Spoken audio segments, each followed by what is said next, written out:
Hello guys, मेरे YouTube channel में आपका स्वागत है। मेरा नाम मनमोह मिश्रा। तो आज हम इस वीडियो में रिव्यू करने वाले हैं पराग पारिक फ्लेक्सी कैप फंड के बारे में। तो आपको मैं वीडियो में पूरा डिटेल रिव्यू करके भी दिखाऊंगा और मैं आपको लाइव प्रूफ के साथ दिखाऊंगा एक्सेल शीट में।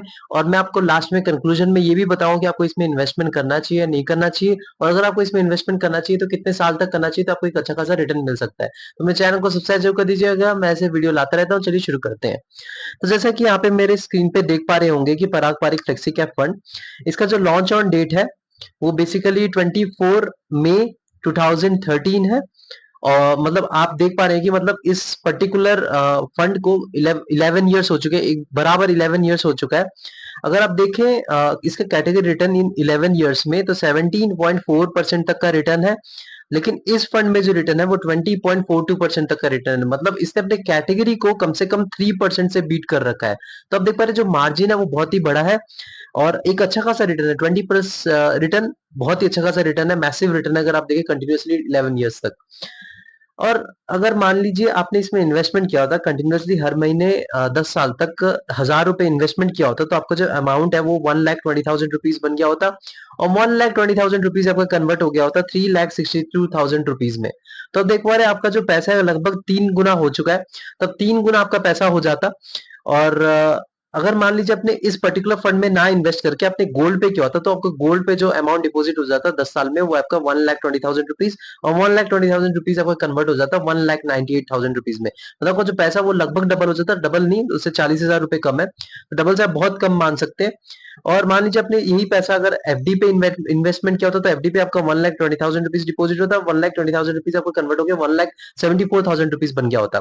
तब देख पा रहे हैं कि जो इन्वेस्टमेंट की ताकत, मतलब आपने जो अगर इस फंड में इन्वेस्टमेंट किया होता तो 3,62,000 रुपीज बन जाता, और अगर आपने एफडी पे किया होता तो 1,74,000 रुपीज बन गया। तो वहां पे जो पैसा आपको लगभग 3 गुना हो जा रहा है, और यहाँ पे जो पैसा आपका 2 गुना भी नहीं हो रहा है।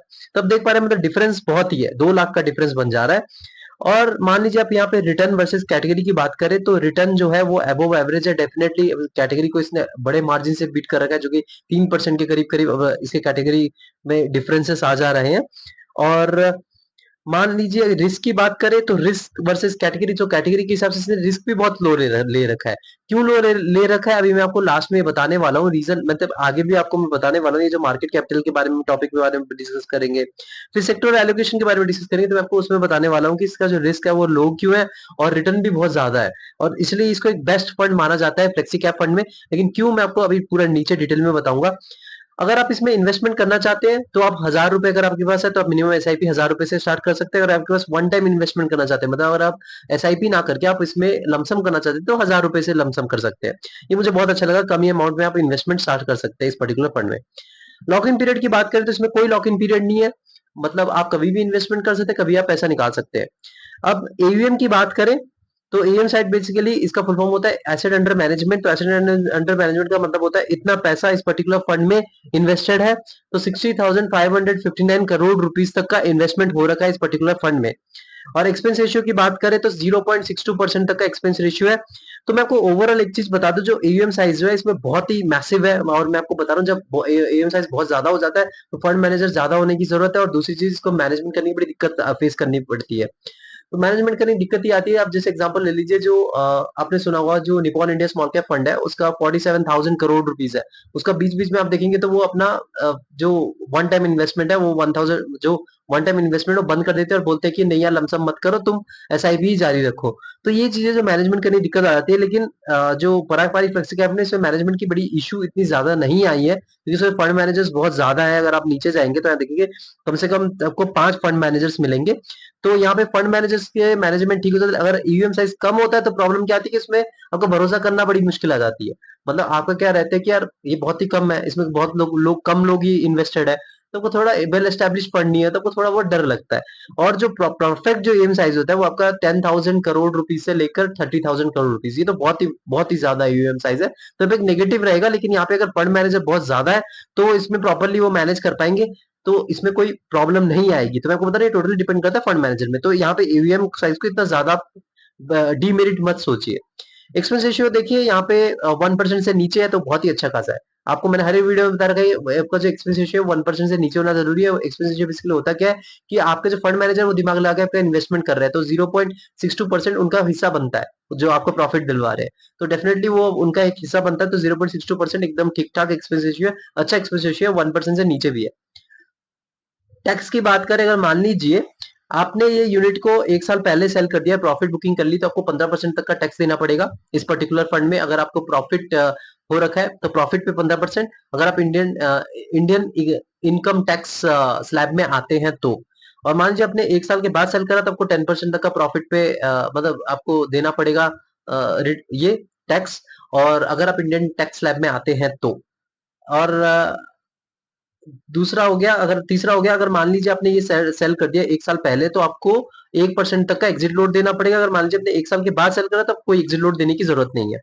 मार्केट कैपिटल की बात करें जो कि मेन पॉइंट है, यहाँ पे देखिए मिड कैप में इसका 7.707% तक का एलोकेशन है, स्मॉल कैप में इसका 8.05% तक का एलोकेशन है, और लार्ज कैप में इसका 69.25% तक का मतलब इनका एलोकेशन है। और डेब्ट और अदर्स में देख पा रहे हैं जो 15.6% तक एलोकेशन है। मतलब अगर आप देखें तो इसने 80 करीब करीब 85 या 84% आप मान सकते हैं, 84% तक का इन्होंने रिस्क ही नहीं ले रखा है। लार्ज कैप मतलब इन्होंने बहुत ही कम रिस्क ले रखा है, और डेप्ट एंड अदर्स मतलब उससे भी कम रिस्क, ज्यादा रिस्क, इससे कम रिस्क ले रखा है। तो आप देख पा रहे हैं ये दोनों कम ही रिस्की है, तो इसके 85% के करीब इनका कम रिस्क रहता है, और बाकी ये जो दोनों है रिस्की रहते हैं। और आपको एक चीज बता दूं, ये जो लार्ज कैप फंड है, इसमें लार्ज कैप में जो इसका इन्वेस्टेड है, तो यहाँ पे इंडियन इक्विटीज के लार्ज कैप के में इन्वेस्टेड है, प्लस फॉरेन के साथ भी है, मतलब गूगल है, फेसबुक है, माइक्रोसॉफ्ट है, आपका अमेजोन है, तो ऐसे जो बड़ी बड़ी कंपनीज है ना, तो उसमें भी इन्वेस्टेड है। तो ये एक बहुत ही पॉजिटिव पॉइंट है कि मतलब आप इंडियन इक्विटीज में भी इन्वेस्टेड है, प्लस फॉरेन इक्विटीज में भी है। तो आप बीच में अगर सेबी के गाइडलाइन देखेंगे तो उन्होंने बीच में चेंज भी किया था कि इसमें क्या होता है कि इस पर्टिकुलर फंड में ज्यादा इन्वेस्टमेंट इनका मतलब फॉरेन इक्विटीज में भी होते थे, तो वो थोड़ा कम कर दिया था बाद में। तो आप देख पा रहे हैं कि अब कम हो गया, लेकिन फिर भी आप देख पा रहे कितना सेफ चल रहा है। मतलब यहाँ पे लार्ज कैप में भी ज्यादा इनका एलोकेशन है, मतलब कैपिटल है, और डेप्थ में भी इनका ज्यादा कैपिटल है, तो बहुत ही सेफ चल रहा है, आपको रिटर्न भी अच्छा खासा दिलवा रहे हैं। अब सेक्टरल एलोकेशन की बात करें तो फाइनेंशियल्स में इनका 31.03% तक का एलोकेशन है। मतलब आप देख पा रहे हैं कि जो फाइनेंशियल सेक्टर में इनका सबसे ज्यादा एलोकेशन है। सेकंड में सर्विस में आता है इनका 13.44% तक एलोकेशन है। थर्ड में इनका टेक्नोलॉजी सेक्टर में 9.4%। फोर्थ में इनका एनर्जी सेक्टर में 7.38%। फिफ्थ में ऑटोमोबाइल जिसमें 7.23% तक एलोकेशन है। फिर उसके बाद कंज्यूमर स्टेपल्स का है 5.23% तक एलोकेशन। उसके मटेरियल्स में 4.93% तक एलोकेशन। उसके बाद हेल्थ केयर में 3.83% का एलोकेशन है। उसके बाद मेटल्स एंड माइनिंग में 1.88% का एलोकेशन है। उसके लास्ट में कैपिटल गुड्स में 0.02% का एलोकेशन है। तो आप देख पा रहे हैं कि यहाँ पे जो एलोकेशन टॉप के जो ऊपर के 5 जो सेक्टर्स है उसमें ज्यादा एलोकेशन है। तो पहला फाइनेंशियल है वो है 31.03% का, सेकंड में आपका जो सर्विस है, थर्ड पे टेक्नोलॉजी है, और फोर्थ पे एनर्जी। अगर मान लीजिए ये जो ऊपर के 3-4 जो सेक्टर्स है अगर ये अच्छा खासा परफॉर्मेंस करते हैं, देते हैं, तो आपको डेफिनेटली इस पर्टिकुलर फंड में अच्छा खासा रिटर्न देखने को मिलेगा। फंड मैनेजर्स की बात करें, इसमें एक अच्छा खासा बात है कि देखिए यहाँ पे जो एयूएम साइज है ना, एसेट अंडर मैनेजमेंट, ये बहुत ज्यादा है। तो यहाँ पे इसको मैनेजमेंट करने के लिए फंड मैनेजर्स ज्यादा होना चाहिए। तो यहाँ पे इन्होंने बेखूबी से अच्छा खासा फंड मैनेजर्स मतलब इन्होंने यहाँ पे डाल रखे हैं। आप देख पा रहे हैं कि टोटल 5 फंड मैनेजर्स है। राज मेहता जो है जिनका एक्सपीरियंस है 8.35 इयर्स एक्सपीरियंस, जो कि बहुत ही अच्छा खासा है। राजीव ठक्कर इनका एक्सपीरियंस है 11.03 इयर्स, जो कि बहुत ही अच्छा खासा है। रौनक ओंकार जिनका एक्सपीरियंस है 11.03 इयर्स एक्सपीरियंस। उसके बाद आपका रुकुन ताराचंदानी, इनका 2.05 इयर्स एक्सपीरियंस है। और लास्ट में मानसी करिया जिनको 0.44 इयर्स का एक्सपीरियंस है। तो एक्सपीरियंस के मामले में एकदम परफेक्ट है। मतलब आपको इसलिए मैं बता दूं फ्लेक्सी कैप कैटेगरी में इसको एक परफेक्ट फंड माना जाता है। तो रेटिंग की बात करें, इसको 5/5 रेटिंग है। रीजन देखिए यहाँ पे जो बुराइयां है ना, एक बुराई मैंने आपको बताई थी, सबसे पहली बुराई है वो एयूएम साइज बहुत ज्यादा है, तो मैनेजमेंट की दिक्कत आ जाती है। लेकिन यहाँ पे इस बुराइयों को भी इन्होंने अच्छे खासा टैकल किया है। 5 मैनेजर को मतलब अपॉइंट कर दिया है, तो यहाँ पे बुराई रही ही नहीं। आपको रिटर्न है यहाँ पे, आपको कैटेगरी रिटर्न से 3% ज्यादा रिटर्न मिल रहा है। ठीक है, पहली चीज। दूसरी चीज, आप रिस्क भी बहुत कम ले रहे हैं कैटेगरी के हिसाब से। मैंने बताया यहाँ पे लार्ज कैप में बहुत ज्यादा इनका जो कैपिटल है, और डेप्थ में भी इनका अच्छा खासा कैपिटल है। और रिटर्न की बात है तो अबव एवरेज भी है। और एसआईपी आप वन टाइम इन्वेस्टमेंट भी कम, मतलब 1000 रुपए से ही स्टार्ट कर सकते हैं। एक्सपेंस रेशियो भी 1% से नीचे है। तो इस ये एक परफेक्ट फंड है, मतलब इसमें अगर आप देखें तो कोई कुछ बुरा फंड लगा भी नहीं। और लार्ज कैप में यहाँ पे फॉरेन की इक्विटीज भी है, मतलब इंडियन इंडियन की बड़ी कंपनीज के भी फंड है, प्लस फॉरेन के भी स्टॉक्स यहाँ पे घुसे हुए हैं। तो आप देख पा रहे हैं कि मतलब बहुत ही अच्छा खासा डाइवर्सिफाई आपका हो रहा है, इंडियन इक्विटीज में भी लग रहा है, फॉरेन में भी लग रहा है।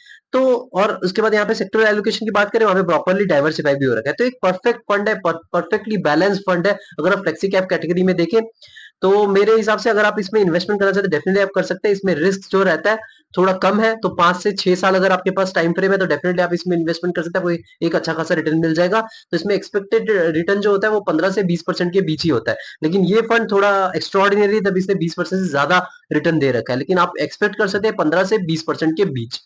तो ये ओवरऑल ये था मेरा फंडामेंटल एनालिसिस। और मैं आपको एक चीज बता दूं कि अगर आप और फ्लेक्सी कैप फंड को एक्सप्लोर करना चाहते हो कर सकते हैं, लेकिन आप खुद अपना रिसर्च करके इन्वेस्टमेंट करिए, यानी कि मैंने बोल दिया इन्वेस्टमेंट कर दिया। लेकिन अभी जो फ्लेक्सी कैप कैटेगरी का सबसे परफेक्ट फंड है वो आपका पारंपरिक फ्लेक्सी कैप फंड ही है। तो मेरे चैनल को सब्सक्राइब कर दीजिएगा, मैं ऐसे वीडियो लाता रहता हूँ। Thank you.